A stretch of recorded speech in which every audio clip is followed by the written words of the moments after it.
Upheaval, Reckoning, Chapter 47, Mirror to the Sky. Skymere Lake.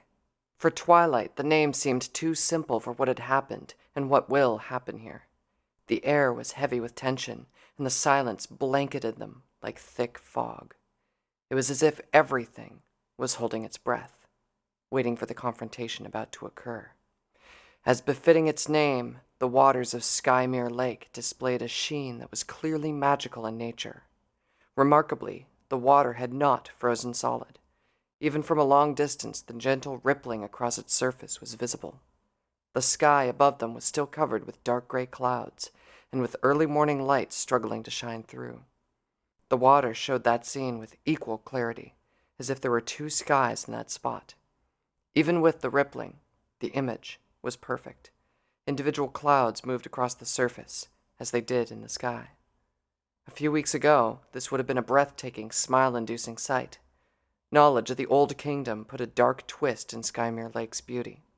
For the water to have such a mirror-like sheen, it had to reflect light very well, which meant that very little reached beneath its surface. Just how dark were the depths of Skymere Lake? Twilight tried to imagine the place, a lightless, watery grave for the Old Kingdom. She doubted that even fish would reside in the crumbling ruins, if there were even fish in Skymere Lake to begin with. Whatever lived in the water had to adapt to near total darkness. That, and the power of Oceanus being so close. She certainly didn't want to meet those things. Behind Twilight, Applejack, Rarity, and Rainbow Dash had gathered around Fluttershy, still trying to convince her that they could find another way to draw out Gravitas and his allies. The royalty and Black Rose stood just a short distance away, eyeing the structure around the lake. A few minutes ago, Fluttershy had explained her Eye of Fear. It was difficult to hear in more ways than one. First, that kind-hearted, sensitive Fluttershy held the power of a Wendigo was nearly impossible to believe. Second, when she saw that her audience included her worried friends and a trio of very serious-looking royalty, Fluttershy's brave suggestion crumbled into a stammering explanation. Half embarrassed for having such an audience and half ashamed of having to tell them about the nature of her stare, she squeaked and mumbled until it looked like Prince Torado was about to explode.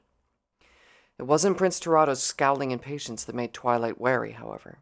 It was the knowing smile of his former student. Black Rose listened to the whole explanation as if she had suspected it all along. She was supportive of the slowly forming plan, which made her even more suspicious. What was it going to take to put this mare out of balance? To make something happen that she didn't have as part of her plan? Black Rose was just a few feet away from Princess Celestia. This was a veritable shipwreck within sight of land. There was an upside. Black Rose did seem a bit tired.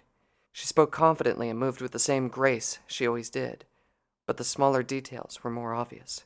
Her speech was slower, and her eyes heavier. There was also something wrong with the aura of magic around her. It was much more powerful, as was expected, but it was also clearly less stable. Twilight wanted to attack. There was weakness here, a vulnerability she had not noticed before.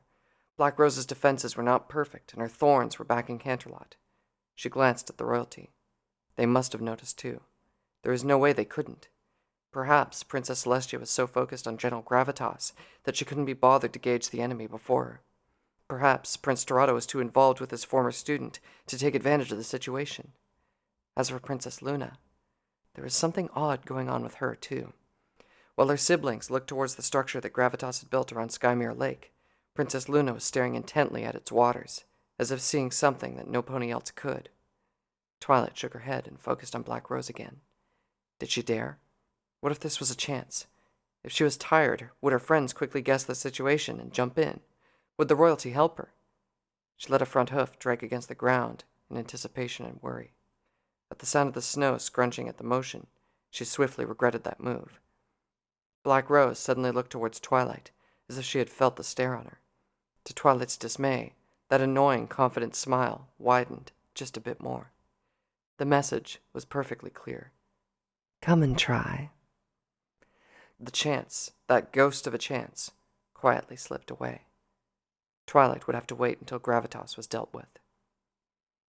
Is every pony ready? Torado asked. He addressed the question to all of them, but his eyes were on Fluttershy. Yes, Fluttershy replied. The rest looked like they weren't ready, but they nodded anyway. Twilight had her own misgivings about the plan, but she didn't quite share in the fears of the rest of her friends. She had seen Fluttershy digging into that book back in the hidden archives. She was the one who had to pull Fluttershy away from a book about the terrible things done in the Old Kingdom. It only seemed wrong to have to expose some pony as gentle and inclined as Fluttershy to danger, but the greater wrong would be to try and hide her away while every pony else fought.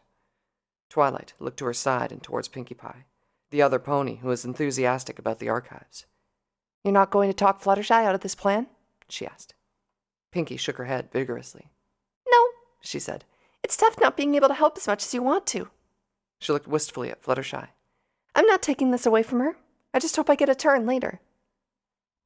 Oddly enough, Twilight felt like smiling, despite Pinkie Pie wishing that she'd been thrust into danger too. "Well, it looks like there ain't any way we can talk you out of this," Applejack said. She clasped Fluttershy's front hooves with hers.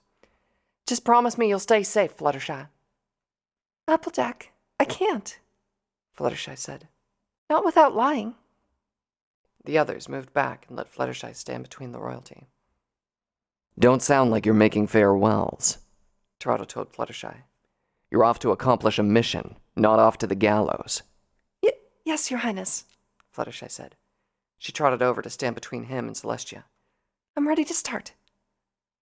The stern look turned to approval as Toronto spread his wings. All right. There's no way Gravitas is not yet aware that we're nearby.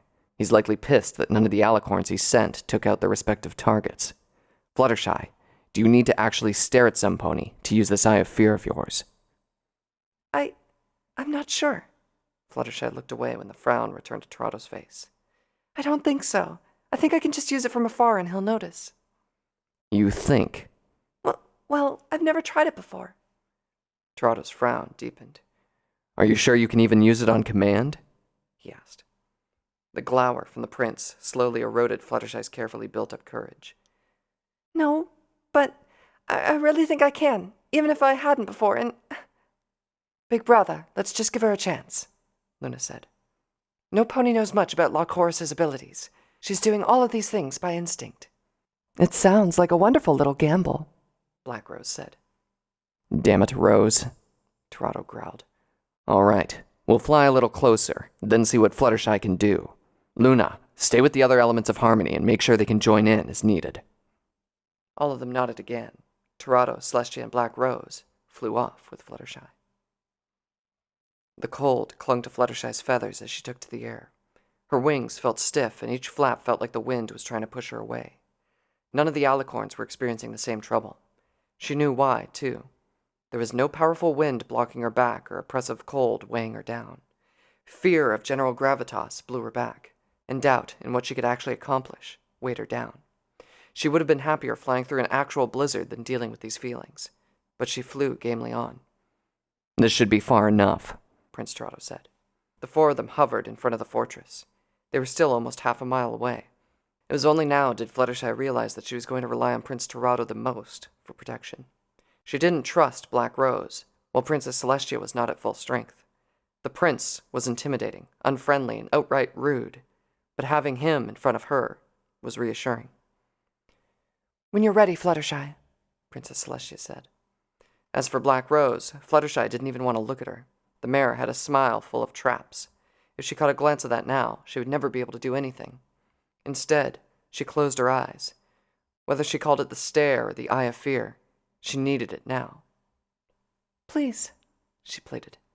She remembered the other Fluttershy, chained away in some dark hole underneath her cottage. It could just be a dream, but she was willing to grasp at anything at this point. "I need you now." "You can't break these chains. Not anymore." What did the other Fluttershy mean? The more Fluttershy thought about those words, the less that time seemed like a dream. She focused on the image of herself, locked away, chained more tightly than an anchored airship. Break these chains, she thought. She was drawn to the idea. The image of her looked up, and she wasn't sure if she was still imagining things and willing the image to look up, or if she was actually staring at that place again. The look in her other self's eyes told everything. There was no going back on this. She willed those chains to break. Prince Toronto asked her if she could use it on command. She knew she could if she just accomplished something within her. This was it. Instinct was all she had to guide her, but she knew that doing this would accomplish something. The lynx began to shake. Not anymore. The warning resounded in her head again. Any more meant that she had done so before. Whenever she had needed it, she had used this ability. When the need passed, she locked it away. Had she done no better than what Princess Celestia had been doing, desperately ignoring a necessary part of her life? That had to end here, just as the barrier had to end. That other Fluttershy, whether it was Loch Horus, some side of her, or something else, should not be chained and locked away. She tried to imagine herself tugging at them as hard as she could. Her hooves didn't actually touch them, but she could see them strain. A loud, clinking noise, like a metal link snapping, brought Fluttershy out of that image. She opened her eyes so quickly that the alicorns around her, all of whom were staring at her now, looked surprised. Fluttershy? Princess Celestia asked. Are you all right? I'm fine, Fluttershy said weakly. She didn't feel anything different. Her eyes weren't tingly or anything. Not that they ever were whenever the stare came on by itself. She couldn't even look at Prince Torado now, let alone even suggest to him that she was having no luck with trying to bring out the Eye of Fear. Why did they even have to lure Gravitas out? He came to this world to kill all ponies, only to hole up by a lake, as if he was the victim. She pressed her lips tightly together. The only thing worse than a murderer was a cowardly murderer. She imagined a big, heavily muscled alicorn, easily 4 or 5 times her size, cowering in a corner or hiding under a desk because the minions he sent all failed, and he was the one now being attacked. This is supposed to be an Eternal Herd General? A cornered rat would have more dignity. Fluttershy. Princess Celestia's voice brought Fluttershy up short. An apology already at her lips, even though she had no idea what she had done wrong. What had happened, and how long had she just been hovering there, staring? The princess didn't look upset. You've done well, Fluttershy, Princess Celestia said. Well and enough. Are you all right? That was enlightening, Black Rose said. This little gamble has certainly paid off. We're going to discuss this some other time, Torado said. He turned his gaze back to the structure by the lake. Fluttershy could only blink. Well and enough, but she hadn't even done anything. What happened? And a distant boom, like a massive and powerful thunderstrike, jerked Fluttershy's attention back to the walled structure. That was followed by the heavy crunch of armor plates crashing to each other. Instead of the distant fortress, she stared at what appeared to be an ornate pillar, as wide as a tree trunk and nearly 10 feet long. Strange markings were all over the white stone. The weapon strained violently, as if it was still trying to get to her. The bladed point of a spear doing the exact same thing to her right, the weapon barely touching the tip of her ear. Something warm trickled down the back of Fluttershy's ear, slowly making its way to her neck, then down to her shoulder.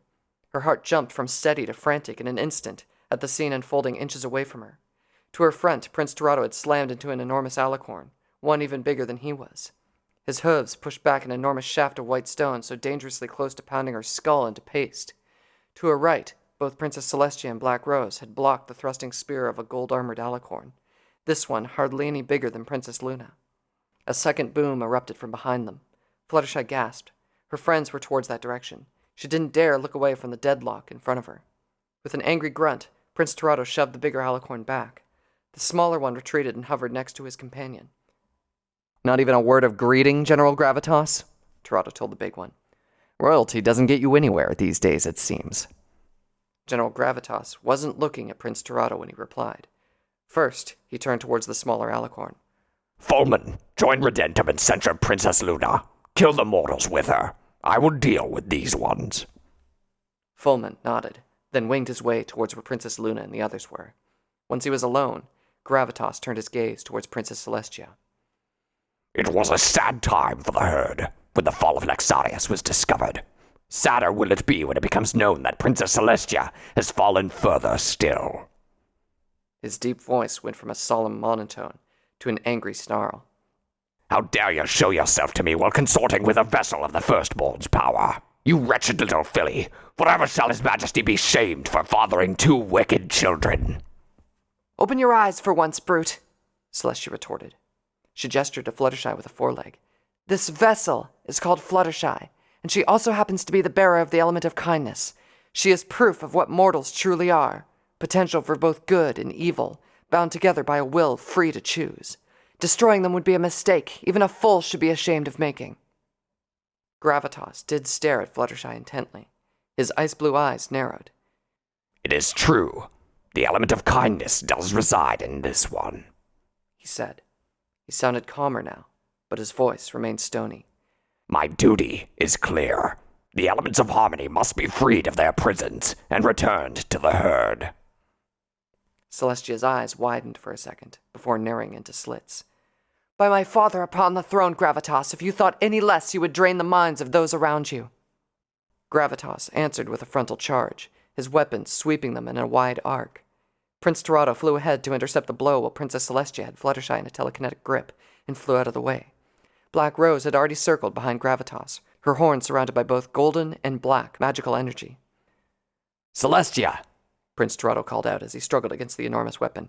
Get her back to the rest of the elements and help Luna with those two. Rose and I will take this one down. Princess Celestia didn't reply, but she was already swooping towards where Princess Luna and the others were. Her telekinetic grip disappeared as soon as Fluttershy began to flap her own wings. Below them, clouds of dust partly obscured the violence still playing out. A loud metal bang of metal hitting stone was followed by an odd hoo-hoo-hoo, as if some pony had struck his head inside a metal barrel and was laughing and echoing inside it. Celestia landed just in time as Fulman arrived, and Redentum moved to stand next to him. Princess Luna was panting and sweating, her eyes focused entirely on her enemy, even as Celestia went to stand next to her. Twilight Sparkle's horn was glowing while Applejack, Rarity, and Rainbow Dash had their weapons drawn. Even Pinkie Pie was holding onto that piece of slate she was constantly carrying. All of them were covered with dust and snow, and sported a few small cuts on their face and legs. Not even one enemy casualty, Fulman remarked. Fluttershy shuddered at the calm tone. He spoke as if he was a parent coming home to find the chores not yet done. I had expected you to perform better than Caro and Coleman, Redentum. Apologies, Redentum said with a chuckle. They actually know how to assist each other, and a tiny princess is surprisingly capable. No excuses. The broad-bladed spear whirled around Fulman, golden arcs of electricity running up and down its length. I had expected Gravitas to find no more use for his hand than a spot to hang a champ on, Celestia said. But I refuse to believe that all his troops are the same. Tell me honestly, Fulman Lancia, will you kill these ponies solely because some pony told you to? Fluttershy glanced towards Celestia. She could understand at least trying to reason with these two, but it didn't take much to understand why they were not going to back away. Redentum bounced on his hooves, displaying a great deal of agility for some pony so huge and bedecked in armor. Thick, brass-covered plates covered most of him, and he wore something that looked like a champron and a mask. The eye holes were upturned and the mouthpiece was curved, so he looked like he had a permanent, disturbingly jolly smile on his face. Like his companion, Fulman was so covered in his bronze-colored barding that it was impossible to see his face. Unlike Redentum, his champron didn't seem to have any eye holes or a mouthpiece. It looked as if his head was encased in a single piece of bronze plating, shaped to resemble a scowling pony head. His bright red mane, like a lighter-colored version of Torado's deep red flames, blazed from the top of the helmet and down the back of his neck. Fulman was small enough to stand completely under Redentum's shadow, but he was the pony in front, and, despite Redentum's barely contained excitement, there was an unyielding stance to the way Fulman stood that made it clear that these two would have to be destroyed to stop them. Redentum raised his massive hammer, slowly whirling it above his head. Fulman raised a hoof to block him when he took a step forward. You wish to hear my thoughts on this matter? Fulman asked. I'm surprised. I had heard that Princess Celestia listened only to what she wanted to hear. Princess Celestia's horn glowed, and a blade of golden light began to materialize in front of her. That was true, she said. Then let me make my stand in this clear. Fulman pointed the tip of his spear at Fluttershy.